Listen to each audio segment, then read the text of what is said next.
첫 번째로는 바로 비타민C. 여드름이 지나간 자리나 압출하고 난 자리에 색소 침착이 왜 남냐면 피부가 손상을 입잖아요. 그래서 아무래도 자기를 보호하려고 방어막을 펼치는 거예요. 그 방어벽이 우선 멜라닌 색소고, 그러니까 약간 우산을 펼치는 거랑 똑같죠? 그래서 이 멜라닌 우산을 펼쳐지지 않게 막아주는 게 대표적으로 비타민C고, 순수 비타민C가 있고 비타민C 유도체가 있는데, 보통 순수 비타민C는 요런 좀 약간 검은색 병에 들어가져 있어요. 그래서 좀 어두운 색이 들어가져 있고, 그냥 비타민C 유도체는 이런 그냥 투명한 병에도 들어가 있거든요. 그래서 순수 비타민C는 보통 산도가 낮아요. 그리고 색깔도 되게 진하고, 그래서 스킨케어 극 초반에 발라주시면 좋아요. 세안하고 나서 토너로 피부 정돈하고 그리고 발라주는 게 좋고, 비타민C는 아침에 발라주는 게 좋은데 솔직히 아침에 바르면 좋긴 하지만 꼭 자외선 차단제를 발라줘야 돼요, 선크림을. 그래서 내가 자외선 차단제를 잘 못 바르고 빼먹을 것 같다 그러면은 아침에 안 바르고 저녁에 바르는 게 좋습니다. 그 비타민C의 특유의 뭔가 향도 나고요. 비타민C는 아무래도 효능감이 확실히 좋아요, 효과가. 근데 그만큼 까다로워요. 레티놀, 바하, 아하 같이 쓰면 안 되고, 순수 비타민C의 단점이 산화가 너무 잘 되거든요. 그래서 그냥 이렇게 그냥 써도 어느 순간 보면은 여기 이게 산화가 돼서 엄청 갈색으로 바뀔 때도 있어요. 그거는 솔직히 쓰지 않고 차라리 몸에 바르던지 또 끈적거리기도 해가지고 산화되기 전에 쓰는 게 가장 좋고요. 유도체 같은 경우에는 순수 비타민C보다는 안전하고 조금 더 예민한 사람도 쉽게 쓸 수 있지만, 중요한 건 그만큼 효과가 굉장히 느려서 꾸준히 써야 돼요. 그래서 처음 입문하시는 분들은 비타민C 유도체를 쓰시는 게 좋고, 난 비타민C 유도체 썼는데도 괜찮아 그러면은 순수 비타민C로 한번 갈아타면 좋아요. 그리고 순수 비타민C를 바르고 오히려 피부가 거뭇거뭇해진다는 분들이 있어요. 근데 이게 성분 문제가 아니라 피지 분비가 심한 지성이나 수부지 피부는 비타민C가 피지랑 이렇게 섞이면서 산화가 되거든요. 그래서 겉에 각질 조금 두껍게 있으신 분들은 그 피지랑 같이 비타민C가 산화가 되면서 좀 거뭇거뭇해져요. 그래서 얘를 비타민C를 쓸 거면 각질 제거를 따로 해줄 수도 있지만 그게 조금 무섭다 그러면 평소에 약 알칼리성 클렌저를 써주는 거예요. 그리고 나서 그렇게 써주면 어느 정도 그래도 각질 제거가 조금 되거든요, 관리가. 그래서 그걸 하고 나서 비타민C를 발라주는 것도 도움이 됩니다. 그리고 두 번째가 나이아신아마이드인데요. 나이아신아마이드는 조금 달라요. 나이아신아마이드는 멜라닌 생성을 막는 게 아니라 이미 멜라닌이 피부 안쪽에서 만들어졌어. 피부 안쪽에서 만들어졌는데 그게 이 위로 올라오는 걸 막아주는 성분이에요. 여기 안에서 이제 잡아주는 거죠. 그래서 우리 여드름이 짜고 난 자리에 색소 침착이 막 심하게 생길 수도 있잖아요. 자외선 차단 안 하고 좀 오래 두면은 그거를 막아주는 역할을 하는 건데, 바르는 동안은 효과가 확실히 좋아요. 근데 끊으면 그동안 내가 막아놨던 멜라닌 색소들이 스멀스멀 다시 올라옵니다. 그래서 꾸준히 쓰는 게 진짜 핵심이고, 처음부터 이렇게 고농도로 갈 필요는 없어요. 저농도로 섞어진 것들도 많이 있으니까, 예를 들면은 이렇게 보면은 4%짜리도 있죠. 이런 거부터 시작을 해서 내가 괜찮다, 4% 발라도 피부가 막 그렇게 엄청 따갑거나 그러지 않아, 그러면 조금 단계를 높이셔도 돼요. 그래서 고함량 잘못 썼다가 피부 엄청 따고 하시는 분들 많거든요. 그래서 처음에는 무조건 어떤 제품을 쓰더라도 낮은 단계에서 시작하시는 게 좋아요. 그리고 알부틴, 얘도 멜라닌 색소가 만들어지는 걸 억제하는 건데 자극이 굉장히 적어요, 보통 상대적으로. 그래서 예민한 피부도 무난하게 쓸 수 있는데, 제가 항상 말하지만 효과가 좋으면 그만큼 자극이 세고 효과가 느리면 그만큼 자극은 낮아요. 그래서 문제는 효과가 굉장히 느리다는 거. 최소 2달에서 3달은 꾸준히 발라야 보통 변화가 보이고, 알부틴이 들어간 제품들은 보통 단독으로 들어간 건 거의 없어요. 그래서 트라넥삼산이나 나이아신아마이드, 판테놀 같은 거랑 같이 배합돼서 나오는데,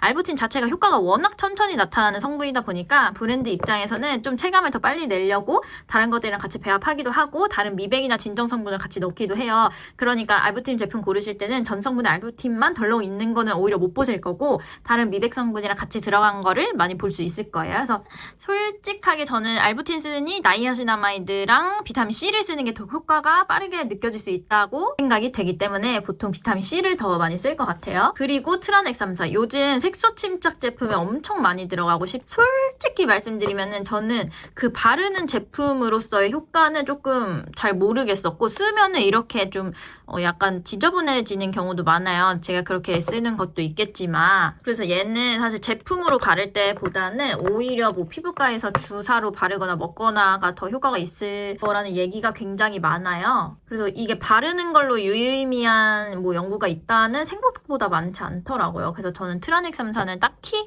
그렇게 기대하는 제품은 아니고 오히려 비타민C처럼 차라리 임상 데이터가 탄탄한 걸 쓰는 게 추천을 드려요. 그리고 그 다음에는 이미 올라온 색소가 여기까지 이미 올라왔어. 다 이미 올라와서 색소 침착이 됐는데 이거를 배출시킨다? 라고 생각하는 거예요. 그러니까 예를 들면은 여기에 색소가 이미 자리 잡고 생겼는데 이 각질층을 빠르게 날려줘요. 빠르게 날리고 피부 다시 자라고 날리고 다시 자라고 이걸 피부 턴오버 주기라고 하는데 이거를 주기를 보통은 28일 주기예요. 근데 내가 나이가 먹거나 조금 피부가 노화가 시작되면 이 주기가 느려져요. 피지 분비가 많고 각질층이 두껍게 쌓이는 분들도 느려지고 그래서 이 주기를 빠르게 돌아가게 해주는 그런 성분들이 있죠. 그래서 보통 우리가 생각하는 각질 제거 성분들이 그런 거예요. 레티날, 레티놀. 레티날은 각질 턴오버 주기를 빠르게 당겨주면서 여드름 자국이나 색소가 자연스럽게 밀려나가게 도와줘요. 근데 초반에는 자극이 세요. 급하게 시작했다가 오히려 피부가 뒤집어져서 색소가 더 심해지는 경우도 있어서 레티놀을 반드시 단계별로 늘려가는 게 중요하고요. 처음에 이렇게 막 바르면 안 돼요. 반드시 이 쌀알만큼 이 정도로 1, 2회, 주 1, 2회 시작했다가 괜찮다, 피부가 좀 잘 맞아 싶으면 한 요 정도로 조금 더 늘려주고 단계별로 늘려가는 게 굉장히 중요해요. 그래서 내가 이 정도도 썼는데 괜찮다. 그러면은 조금 더 발라도 되는 거죠. 그래서 많이 바른다고 절대 좋은 게 아니고 절대 그만큼 효과를 빨리 보지도 않아요. 오히려 피부가 다 뒤집어서 벌게지거든요. 그래서 반드시 처음 사용할 때는 이렇게 조금 콩알만큼 써주시는 게 좋습니다. 피부 장벽이 못 버텨요, 이거를. 그리고 얘는 레티날은 반드시 밤에 발라주세요. 낮에 이거 바르고 이제 나가시면은 진짜 큰일 나는 거예요. 그 다음이 이 아하 성분, 뭐 라하 성분, 그리고 살리실사닌, 뭐 바하 성분들이 있잖아요. 얘네도 비슷해요. 각질을 뭐 녹인다거나 스며들어서 피지를 녹인다거나 이런 애들인데 지성 피부이신 분들이 쓰기 좋고 말 그대로 레티날, 레티놀처럼 피부 턴오버 주기를 잘 촉진시켜주고 겉에 두껍게 쌓인 각질층을 약간 이렇게 되게 잘 정돈해주는 효과가 있기 때문에 이 친구들이랑 보습을 같이 해주면은 색소 침착이 옅어지는 효과가 있어요. 그 대신 아까 말한 뭐 나이아신아마이드나 비타민C보다는 조금 더 자극이 있을 수 있다는 거 알아주시면 좋고 그래서 여기까지가 색소 침착을 직접 작용하는 성분이고 색소를 직접 없애는 건 아니지만 옆에서 받쳐주는 성분들도 있어요. 그 다음이 이제 아젤라익산. 얘가 우리나라에서는 화장품으로는 안 나오고 이렇게 연고로만 나오는데 외국의 이제 직구 제품들을 보면 화장품으로 되어 있는 친구들도 있어요. 그래서 얘가 멜라닌 색소를 억제하면서도 여드름균 살균 효과까지 있어서 붉은 여드름 자국이나 트러블을 동시에 케어하기가 좋아요. 근데 특징이 초반에 조금 따가움이 있을 수 있는데 피부가 막 벗겨지는 것 같고 너무 따갑다 그러면은 쓰면 안 되고 그냥 따끔따끔한 거는 조금 그럴 수 있어요, 당연히. 그래서 처음에 면봉을 살짝만 찍어 바르시는 게 좋고 특이한 게 미백 성분이면서도 여드름 자체를 억제하는 효능까지 있어서 여드름 치료제로도 많이 쓰여요. 그래서 한창 여드름이 올라오면서 동시에 나는 자국도 너무 신경 쓰인다 하는 분들은 잘 맞고 얘가 구하기가 너무 힘들어서 난 진짜 이거 꼭 써봐야겠다 하시는 분들은 아젤라익산이 들어간 제품을 직구해서 써보는 것도 방법일 수 있어요. 그리고 앰플들에 많이 들어가 있는 판테놀. 판테놀은 직접적으로 피부 색소를 막 없애거나 이런 성분은 아니지만 보조제죠. 근데 얘가 들어간 제품들을 꾸준히 쓰면은 장벽을 굉장히 효과를 많이 봐서 이런 친구들 그리고 비타민C 같은 애들을 쓰면 피부가 자극이 심하게 받거든요. 그래서 그럴 때 이 판테놀이 들어간 성분들로 진정을 시켜주는 거예요. 사실 여드름 색소가 이런 기능성 제품들을 쓴다고 해도 바로바로 없어지는 게 아니거든요. 그래서 장기간 쓰게 되실 건데 장기간 쓸 때 이런 애들만 쓰고 피부의 장벽에 도움되는 성분을 안 써주면은 진짜 피부만 오히려 더 힘들어져요. 그래서 무조건 저는 이런 기능성 제품이랑 판테놀이 들어간 제품들을 꼭 같이 써주시는 게 좋아요. 판테놀의 작용은 피부에 흡수되면은 이게 전환이 되면서 뭐 세라마이드 합성도 도와주고 쉽게 생각해서 장벽에 있는 벽돌들을 이런 것들을 채워주는 역할을 역할을 하는 게 판테놀이거든요. 그래서 판테놀을 쓸 때는 마지막 보습 단계에 얹어주거나 기능성 제품을 써주고 그 다음에 흡수를 다 시키고 위에다 써주는 걸 추천을 드립니다. 그 다음이 이제 시카죠. 시카는 솔직히 이 세럼을 추천하는 건 아니에요. 제가 그냥 예시를 드는 건데, 시카는 병풀인 건데 얘도 똑같이 판테놀이랑 비슷하게 색소 자체를 없애는 성분은 아니고 앞서 말한 제품들을 같이 쓰면서 자극받은 피부를 진정시키고 붉은기를 가라앉혀주는 성분이에요. 여드름은 염증이 클수록 자국이 더 진해요. 그래서 시카 성분이 염증을 가라앉혀주는 역할도 하기 때문에 2차 색소 침착 예방에도 도움이 돼서 방금 짜냈거나 골랐던 자리 아니면 아직 남아있는 초기 단계의 시카나 병풀 같은 성분들을 같이 발라주면 그 색소가 이미 막 자리 잡기 전에 약간 그 붉은기를 완화시켜주는 역할도 있어요. 그래서 저는 무조건 새로 올라온 트러블, 압출하고 직후나 이럴 때는 병풀 들어간 제품들을 많이 써주기도 하고요. 병풀이 들어갔다고 해서 다 좋은 제품은 아니고요. 시카마누 뭐 이런 거 잘 들어갔지만 사실 얘도 그 병풀의 효과는 딱히 없었던 제품이기 때문에 함량을 조금 잘 보시는 게 중요합니다. 제가 많은 성분들 얘기를 했잖아요. 그러면 도대체 어떤 순서로 발라야 되는지 간단하게 정리를 해볼게요.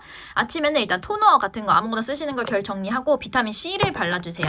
비타민 C 같은 것들을 발라주고 그 위에 내가 지성 피부면 그대로도 오케이 괜찮아. 근데 조금 수부지고 건조하다. 그러면 비타민 C 발라주고 나서 이 위에 이 중간 단계에다가 수분 앰플 같은 거를 하나씩 껴주는 거예요. 그리고 나서 크림 바르고 그 다음에 선크림까지 발라주고 밤에는 모공이 심하고 자국도 심하고 그렇다 그러면 레티나를 한번 써보는 거예요. 쌀 알만큼 주 1위에 시작하셔도 되고 아니면 똑같이 비타민 C를 토너 바르고 바른 다음에 수분 앰플 하고 그 다음에 써도 되고요. 오늘은 비타민 C 썼으면 다음날은 바하나 나이아신아마이드를 써주는 거죠. 그리고 이렇게 수분 앰플 또 써주고요. 그 다음에 나이아신아마이드처럼 기능성 썼으면 그 다음에 중간에 수분 앰플 여러 개 있잖아요. 내가 쓰는 것들 수분 앰플 써주고 그 다음에 또 수분 크림 발라주고 이 기능성 라인들은 겹치면 안 돼요. 이 친구들은 굉장히 자극이 많은 애들이기 때문에 이렇게 나이아신아마이드, 비타민 C 이런 애들은 바하 이런 애들 있잖아요. 이런 거는 격일로 써주는 거예요. 나이아신아마이드, 비타민 C 오늘 썼는데 저녁에